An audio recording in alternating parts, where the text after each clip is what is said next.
만약 누군가 자기가 처참하게 배신당할 것을 처음부터 다 알면서도 기꺼이 자기 목숨을 버릴 각오로 당신과의 만남을 시작했다면 여러분은 믿으시겠습니까? 심지어 우리가 그토록 숨막혀 하던 그 10계명이 사실은 지키지 않으면 죽이겠다는 협박이 아니라 내가 널 기어이 구원해서 이런 거룩한 존재로 만들어내고야 말겠다는 약간 피 묻은 약속어음이었다면 어떨까요? 오늘 우리가 이 딥다이브에서 깊이 파헤칠 이야기는 그냥 흔하고 고리타분한 성경 공부가 아닙니다. 아담부터 다윗까지 끝없이 배신하고 도망치는 인간을 기어이 추적해내시는 그 하나님의 무시무시한 사랑, 그 숨막히는 추격전에 대한 서사입니다. 네, 성경 전체를 관통하는 핵심적인 7개의 언약이죠. 그 발자취의 끝, 모든 것이 폭발하듯 수렴되는 그 찬란한 정점에는 과연 무엇이 기다리고 있을까요? 우주가 창조되기도 전 이미 십자가의 죽음이 결정되어 있었던 그 영원의 시간으로 지금부터 여러분과 함께 들어가 보시죠. 자, 오프닝에서 저희가 피 묻은 약속어음이라는 아주 강렬한 표현을 썼는데요. 네, 맞습니다. 굉장히 도발적이면서도 핵심을 찌르는 표현이죠. 보통 우리가 언약이라고 하면 그냥 종이계약서에 도장 찍는 막 그런 건조한 느낌이 먼저 떠오르잖아요. 그런데 이게 어떻게 피 묻은 어음이 되는 건지 그 기원을 먼저 좀 짚어봐야 할 것 같습니다. 그 부분을 제대로 이해하려면 단어의 어원을 좀 살펴봐야 하는데요.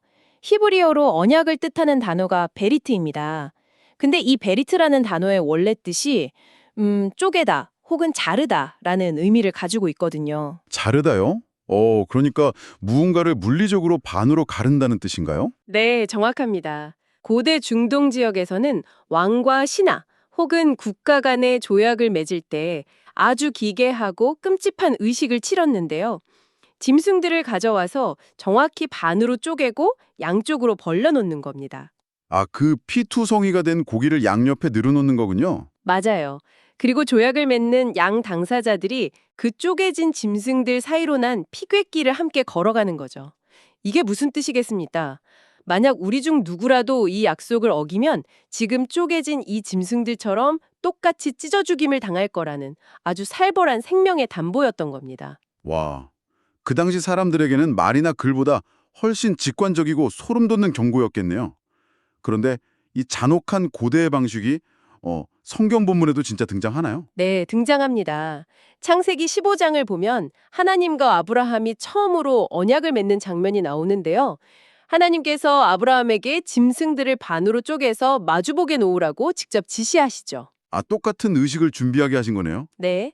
그런데 해가 져서 아주 캄캄한 어둠이 깔렸을 때 타는 횃불 하나가 그 쪼개진 고기 사이로 호련히 지나갑니다. 여기서 이 횃불은 하나님의 임재를 상징하거든요. 잠깐만요. 고대 규칙대로라면 계약의 양쪽 당사자인 아브라함과 하나님 둘 다 그 핏길을 걸어가야 논리적으로 맞는 거 아닌가요? 바로 그 지점이 이 텍스트가 전달하고자 하는 가장 충격적인 반전입니다. 본문을 자세히 보면 그 순간 아브라함은 아주 깊은 잠에 빠져서 전혀 움직이지 못하는 상태였어요. 아, 아브라함은 그냥 가만히 누워 있었군요. 네, 오직 타는 횃불이신 하나님 홀로 그 쪼개진 짐승들 사이를 묵묵히 지나가신 겁니다. 그 말은 그러니까 나중에 인던인 아브라함 측에서 일방적으로 약속을 깨버리더라도 그 대가로 쪼개지는 형벌은 하나님 당신께서 다 뒤집어 쓰시겠다. 뭐 이런 선언인 건가요? 조건이 너무 일방적인데요. 맞습니다.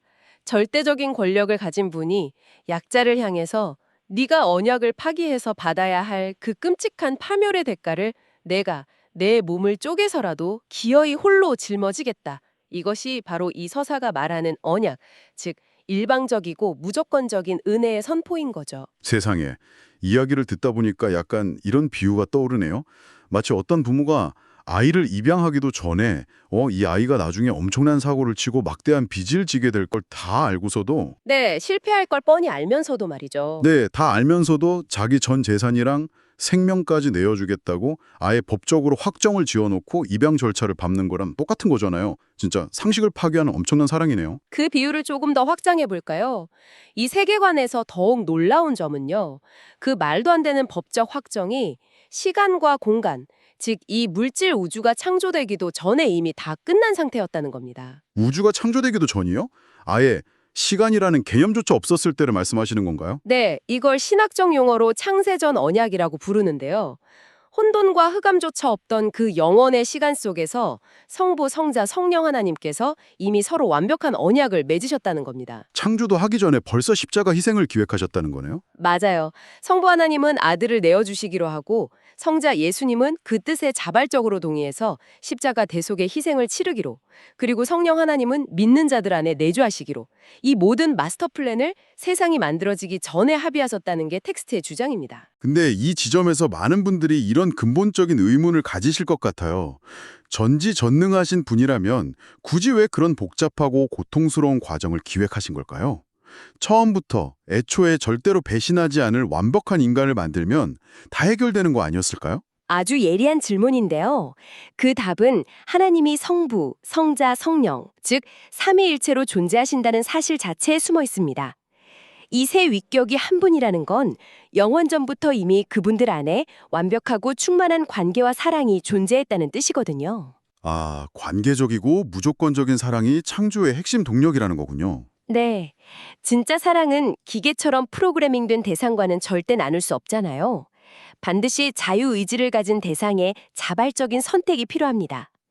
그래서 배신할 가능성, 실패할 수 있는 자유를 주면서까지 그 완벽한 사랑의 사귐 속으로 인간을 초대하려 하신 겁니다. 영원 전부터 이어져 온 그 완벽한 사랑 안으로 우리를 동참시키려고 기꺼이 배신의 리스크를 감수하는 무대를 만드셨다. 자, 그렇게 완벽한 창세전 언약이라는 청사진을 가지고 드디어 시공간의 역사가 시작되는데요. 이제 아담부터 다윗까지 5개의 옛 언약들이 순차적으로 등장하죠. 그렇습니다. 첫 번째가 에덴 동산에서 맺어진 아담 언약인데요.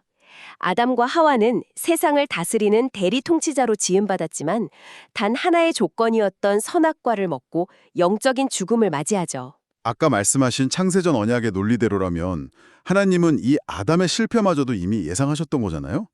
타락 직후 심판의 현장에서 어떤 반응을 보이시나요? 놀랍게도 그 즉시 심판의 자리에서 여자의 후손이 뱀의 머리를 상하게 할 것이라는 구원의 단서를 툭 던지십니다. 그리고 수치심에 숨어버린 그들에게 동물의 가죽옷을 직접 지어 입히시죠. 아담이 스스로 엮은 무화과 나무 잎은 금방 시들어버리지만 가죽옷은 성질이 다르잖아요. 가죽을 벗기려면 필연적으로 무고한 동물이 피를 흘리고 죽어야만 하니까요. 정확합니다. 누군가의 죽음과 피 흘림을 통해서 인간의 치부를 덮어주는 이 대속의 메커니즘이 인류 역사의 첫 페이지부터 곧바로 등장한 겁니다. 피 묻은 가죽옷. 결국 처음부터 끝까지 피 묻은 언약이네요. 그럼 두 번째 언약은 뭡니까? 두 번째는 노아 언약입니다. 세상의 폭력과 죄악이 걷잡을 수 없이 퍼지자 하나님은 홍수로 일종의 재창조를 감행하시죠.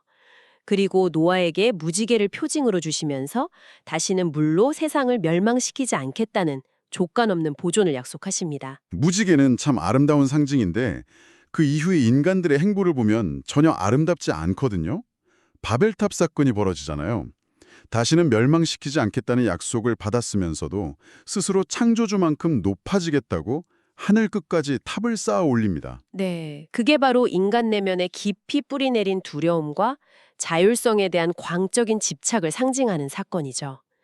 그래서 하나님은 또 새로운 방식을 택하십니다. 온 인류를 상대하는 대신에 우상숭배의 도시에 살던 한 사람을 콕 집어내시죠.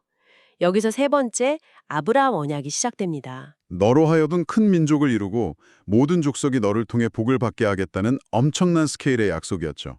그런데 본문에 묘사된 아브라함 가문의 실제 모습을 보면 진짜 막장 드라마 뺨치는 수준 아닙니까? 맞아요. 자기 목숨 건지겠다고 아내를 누이라고 속이고 자식들 사이엔 편애와 사기가 난무하고요.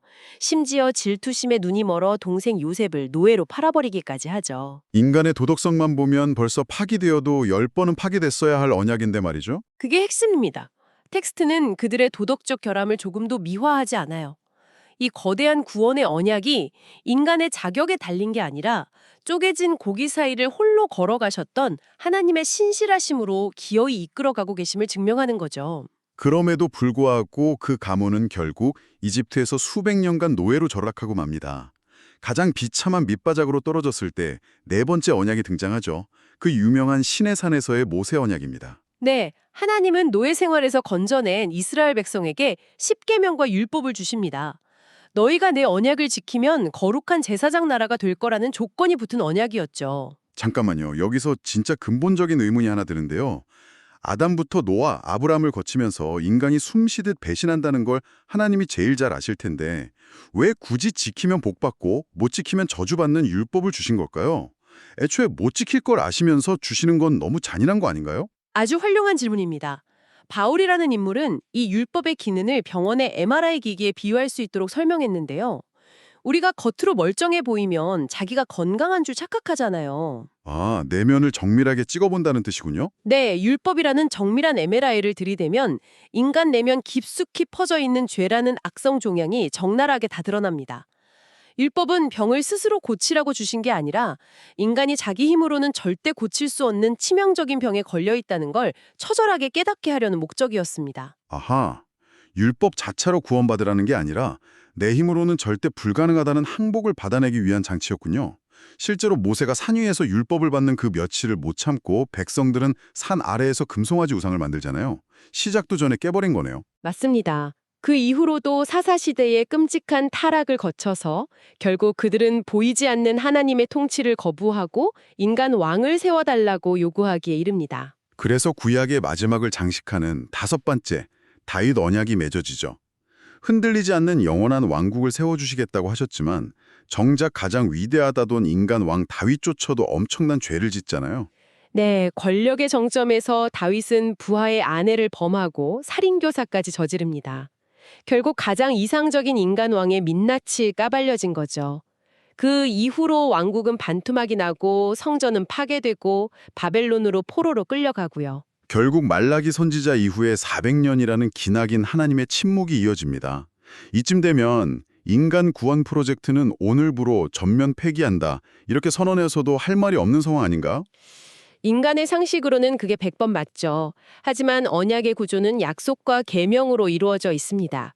하나님은 인간의 타락한 상태를 있는 그대로 받아두시지만 결국 그 비참한 상태에 그냥 내버려 두지 않으시는 아주 지독한 사랑의 속성을 가지셨거든요. 포기하는 대신 끝까지 추적해 오셨다. 자, 이제 이 서사의 진짜 클라이맥스입니다. 400년의 침묵을 깨고 인간의 몸으로 예수님이 직접 오십니다. 드디어 새 언약의 폭발적인 완성인 거죠. 철저히 실패한 줄만 알았던 저 5개의 옛 언약들이 예수님이 가져오신 이 새 언약 안에서 도대체 어떻게 수렴되고 성취되는지 하나씩 짚어보겠습니다. 먼저 가죽옷을 지어 입혔던 아담 언약은 어떻게 치환되나요?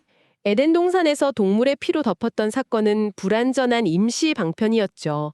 하지만 새 언약에서는 진정한 여자의 후손으로 오신 예수님이 십자가에서 직접 자신의 피를 흘리십니다. 매번 동물을 죽이던 굴레를 끊고 창조주의 피라는 무한한 가치로 우리의 죄를 영원히 도말해버리신 단번의 속죄가 이루어진 겁니다. 노아 언약은요? 무지개가 고대에는 하늘을 향해 당겨진 활을 상징했거든요. 인간이 맞아야 할 그 심판의 화살을 십자가에서 하나님 당신께서 직접 맞으신 겁니다.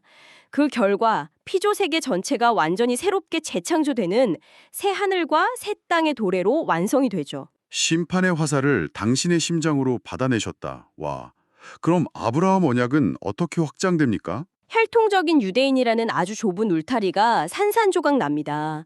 예수님을 통해 각 나라와 족속과 방언에서 셀 수 없는 수많은 무리가 언약 안으로 들어오는 그야말로 우주적인 열방의 회복이 일어난 겁니다. 스케일이 다르네요. 자, 가장 처참하게 실패했던 네 번째 언약, 돌판에 새겨주셨던 모세의 율법은 어떤 메커니즘으로 성취되나요? 이 지점이 새 언약의 정수입니다. 옛 언약에서는 율법이 차가운 돌판에 새겨져서 밖에서 인간을 억눌렀잖아요. 그런데 예수님이 피로 흘리심으로 우리 내면이 완전히 청소되었고 마침내 창세전에 약속하셨던 대로 성령 하나님이 우리 마음판에 생명의 법을 직접 새기며 내주하시게 된 겁니다. 돌판에 새겨진 억압의 법이 내 마음판에 새겨진 생명의 법으로 바뀌었다는 거네요. 밖에서 억누르는 게 아니라 내면에서도 더 능력이 생기는 거군요. 맞습니다. 그래서 지옥 갈까봐 두려워서 억지로 지키는 게 아니라 성령님이 주시는 새로운 마음으로 기뻐하며 순종할 수 있게 엔진 자체가 아예 교체된 겁니다. 그럼 자연스럽게 마지막 다윗 언약도 해결이 되겠네요. 무너져버린 이스라엘 왕국 대신 진짜 영원한 왕국이 세워진 겁니까? 네, 예수님은 눈에 보이는 지상의 영토 대신에 성령을 통해 바로 우리의 마음을 성전 삼아 찾아오셨습니다. 성령님이 우리 내면에서 영원한 왕으로 다스리심으로써 그 어떤 제국도 무너뜨릴 수 없는 진짜 하나님의 나라가 우리 안에서 완성된 겁니다. 와, 흩어져 있던 조각들이 맞춰진다는 게 정확히 이런 뜻이었군요. 제각각 파편처럼 흩어져 있던 역사 속의 실패들이 예수님의 십자가라는 거대한 중심축을 향해 블랙홀처럼 확 빨려 들어가면서 하나의 완벽한 마스터피스가 됐습니다. 네, 신약은 구약 안에 감추어져 있고 구약은 신약 안에 드러나 있다는 말이 바로 이래서 나오는 겁니다. 끝없는 배신 속에서도 언약을 파기하는 대신 당신 아들의 몸을 쪼개어 기어이 이 마스터 플랜을 성취해내신 거죠. 아담부터 다윗까지 역사는 증명했습니다. 인간은 단 한 번도 언약을 온전히 지켜내지 못했다는 것을요. 하지만 하나님은 언약을 파기하는 대신 당신 아들의 몸을 쪼개어 기어이 새 언약을 완성하셨습니다. 이제 내 힘과 내 의지를 총동원해서 억지로 율법을 지키려 발버둥 치던 시대는 완전히 끝났습니다. 하나님이 친히 우리 마음판에 생명의 법을 새겨버리셨으니까요. 우리가 할 일은 내 안에 성령님께 통치권을 내어드리고 그저 누리는 것뿐입니다. 그런데 여러분, 여기서 끝이 아닙니다. 다음 시간에는 이 모든 역사가 폭발하듯 수렴된 바로 그 새 언약의 심장부로 직접 걸어 들어갈 텐데요. 예수님의 피로 우리 존재에 도대체 무슨 일이 일어난 건지, 우리가 어떻게 완전히 다른 차원의 새로운 피조물로 재창조되었는지 그 엄청난 비밀을 드디어 공개합니다. 단언컨대 이 새로운 피조물의 진리를 깨닫는 순간 여러분의 남은 신앙생활 전체가 송두리째 뒤집힐 겁니다. 내가 얼마나 어마어마한 존재가 되었는지 분명히 알게 되실 테니까요. 오늘 방송을 마치며 여러분께 이 질문을 하나 던지고 싶습니다. 만약 온 우주의 창조주가 그토록 끔찍한 희생을 치르면서까지 당신의 마음을 성전 삼아 내주하셨다면 지금 여러분이 매일 안고 살아가는 그 일상의 두려움과 결핍들은 과연 진짜일까요? 아니면 그저 우리가 아직 스스로가 누구인지 온전히 알지 못해 만들어낸 허상에 불과한 것일까요? 정말 깊이 생각해보게 만드는 묵직한 질문이네요. 오늘 아가페 아카이브 영상이 도움이 되셨다면 꼭 구독, 좋아요, 알림 설정, 댓글 부탁드립니다. 여러분의 이 적극적인 반응이 하나님의 조건 없는 사랑을 온 세상에 흘러가게 하는 통로가 됩니다. 다음 주에 역대급 은혜의 폭포수를 준비해서 돌아오겠습니다. 시청해 주셔서 감사합니다. 감사합니다.